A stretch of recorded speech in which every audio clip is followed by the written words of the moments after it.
গল্পের নাম বটতলার শাকচুন্নি। রাফি, 15 বছর বয়স, শহরের ছেলে। প্রাচীন লোককাহিনী আর প্যারানর্মাল বিষয়ে সে আগ্রহী। মাহি, রাফির বান্ধবী, সাহসী ও যুক্তিবাদী। ভূতের গল্প সে বিশ্বাস করে না। কাব্য, সে ওই গ্রামেরই স্থানীয় ছেলে, গ্রামের ইতিহাস ভালো জানে, একটু কৃপণ হলেও দারুণ ভীতু। তাহসিন, রাফিরই বন্ধু, চঞ্চল ও হাসি খুশি, কিন্তু ভয় পেলে একদম আবার নিশ্চুপ হয়ে যায়। রাফি শহর থেকে গ্রামে এসেছিল, তাই সে বৈকুণ্ঠপুরের বটগাছের কাহিনী শুনে দারুণ উৎসাহিত। রাফি মাহিকে বলল, চল আজ সন্ধ্যায় গাছটা দেখতে যাই। সবাই তো বলে ওইখানে নাকি শাকচুন্নি থাকে। মাহি হেসে উত্তর দিল, আরে ওসব কুসংস্কার, ভূত টুত বলে কিছুই নেই। আমি তো দেখি গাছে কেবল পাতা। ভাই, আমি কিন্তু ওইদিকে যাই না। যে গেছে সে নাকি আর ফেরে নাই ঠিক মতো। ঠিক কাব্য বলার পরপরই তাহসিনও উৎসাহ পেয়ে বলল, ঠিক আছে চল না, আজ রাতে যাওয়া হোক তাহলে বটতলায়, দেখি কেমন ভূত। রাফি বলল, রাত 12টার সময় ওই গাছের নিচে গিয়ে আমরা 1 ঘন্টা করে কাটাবো। এটাই হবে আমাদের সকলের সাহসের পরীক্ষা। 3জন বন্ধু রাজি হয়ে গেল। মাহি তো চ্যালেঞ্জ নিয়েই বসে গেল। সে প্রমাণ করতে চায় যে ভূতটুত বলে কিছুই নেই। কাব্য যদিও একটু অনিচ্ছা সত্ত্বেও সাথ দিল, আর তাহসিন কেবল মজার জন্যই রাজি। গাছটার সামনে পৌঁছে তারা দেখল আশেপাশে সব জোনাকি পোকা মিলে যেন এক আস্তরণের মতো ঘিরে রেখেছে। কিন্তু এটা একটা গাছ নয়, 3 থেকে 4টে গাছ একসঙ্গে এমনভাবে রয়েছে যেন দেখে মনে হচ্ছে কোনো শয়তানের হাত। এটা নিয়ে তো ভয় পাওয়ার কিছুই নেই। এই গাছ আর একটা গাছের মতো সাধারণ একটা গাছ।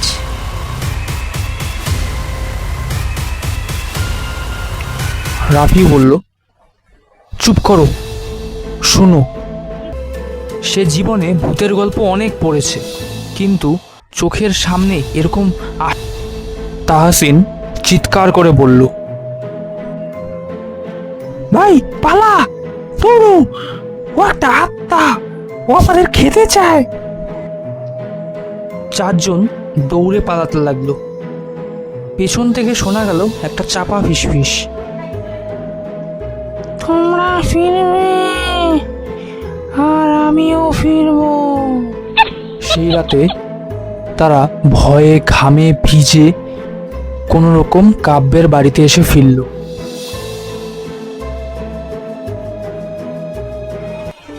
পরের দিন সকালবেলা কাব্যের দাদু, 85 বছর বয়সী মানুষ, সব কিছু শুনে বললেন, আমি তো জানতাম তোমরা যাবে।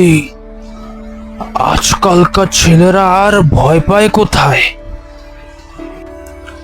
রাফি বলল, দাদু ওই মহিলা কে ছিল? ওকে সত্যি শাকচুন্নি?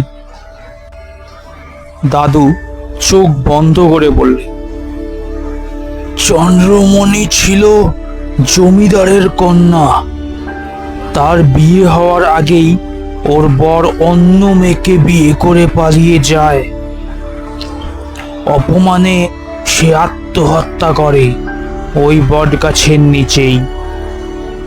তারপর থেকেই তার আত্মা ওইখানেই আটকে। বৃষ্টি রাতে অমাবস্যায় সে ফিরে আসে আবার বর খুঁজতে। রাফি বলল, তাহলে কি ওরা আত্মা এখনো অশান্ত? দাদু বললেন, যতদিন তার শেষ ইচ্ছা পূরণ না হয় সে ফিরে আসবে বারবার। যাকেই সে পাবে তাকেই ধরে নিয়ে যাবে। ঠিক করলো যে এই আত্মাকে শান্তি তাকেই দিতে হবে। তাই সে কাব্যের দাদুর কাছ থেকে কিছু প্রাচীন পূজা পদ্ধতি শিখে নিল। তারা পরদিন সন্ধ্যায় ফিরে গেল সেই বটগাছের নিচে। সাথে নিল কিছু ধূপ, প্রদীপ এবং একটি বিয়ের লাল শাড়ি, সিঁদুর, তার সঙ্গে পান। চন্দ্রমণি দেবী, আমরা এসেছি আপনার আত্মার শান্তি দিতে। আপনি যা চান তা নিয়েও এসেছি, আপনাকে দিয়ে দিচ্ছি। গাছের নিচে বাতাস থেমে গেল। সেই একই গন্ধ আবার এলো। চন্দ্রমণি আপনিও যেন একটু কেঁপে উঠল। তারপর আবার সকাল হতেই তারা আবার বটতলার দিকে গেল। এবার আর কোনো কুয়াশাও নেই, বাতাসে ভয়ের কোনো গন্ধও নেই। শুধুমাত্র পাখিদের ডাক শোনা যাচ্ছে আর মানুষের কোলাহল। ভাই ভাই দেখ, আজকে কেমন জানি গাছটা অন্যরকম লাগছে। মাহি হেসে বলল,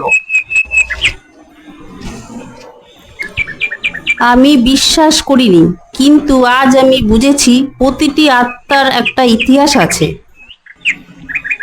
রাফি বলে উঠল, ভূত শুধু ভয় পাওয়ার জন্য না, তাদেরও একটা অতীত থাকে, একটা কষ্ট থাকে।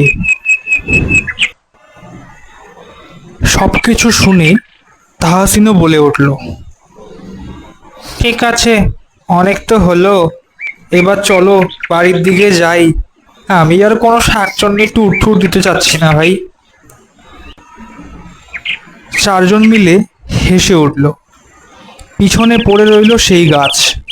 এখন সে শান্ত এবং পবিত্র, আর চন্দ্রমণির আত্মা, সে এখন থেকে মুক্ত। নমস্কার। না না না না, আমি এই গল্পের কোনো চরিত্র নই। আমি হলাম বক্তা, তুহিন দে।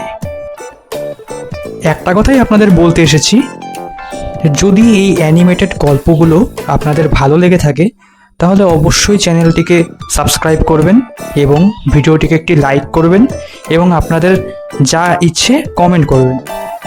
যদি কোনো ভুল মনে হয় বা কিছু আপডেট করার দরকার থাকে অবশ্যই কমেন্ট করে জানাবেন, তাহলে আমরা আমাদের নেক্সট ভিডিওগুলো আরও ইমপ্রুভমেন্ট করব। তাহলে আর কি, চ্যানেলটিকে সাবস্ক্রাইব করুন এবং নতুন নতুন কার্টুন ভিডিও দেখুন এবং হাসতে থাকুন। সবাই ভালো থাকবেন, দেখা হচ্ছে পরের ভিডিওতে।